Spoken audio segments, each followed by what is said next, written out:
And then you said money. How is money going to change? How is money?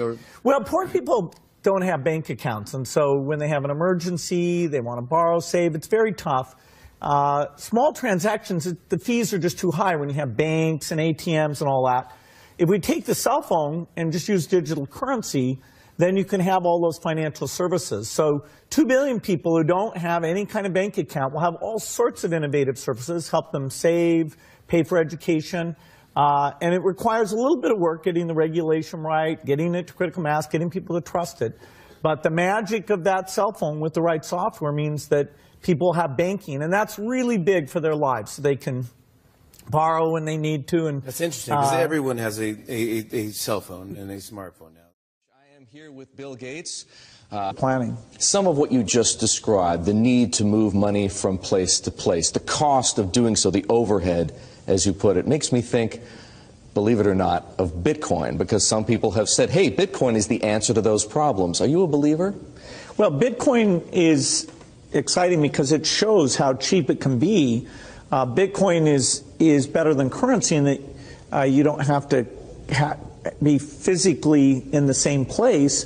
And, of course, for large transactions, currency can get pretty inconvenient.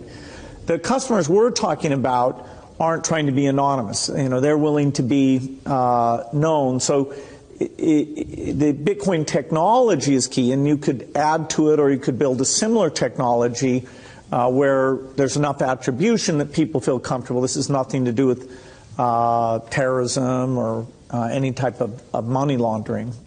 You think this is a currency that's really going to work eventually? Well, I think it is working, and there will be other currencies like it that may be even better.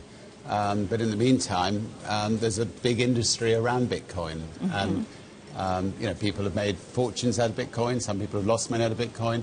It's volatile. It's volatile.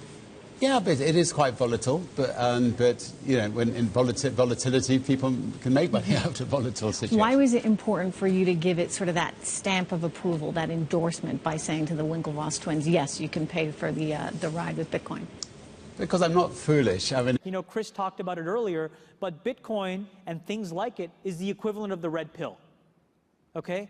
We are entering a completely world of uncharted water right now. Have you made any investments in Bitcoin? So, I mean, I personally own Bitcoin in my hedge fund. I own Bitcoin in my fund. I own Bitcoin in my private account.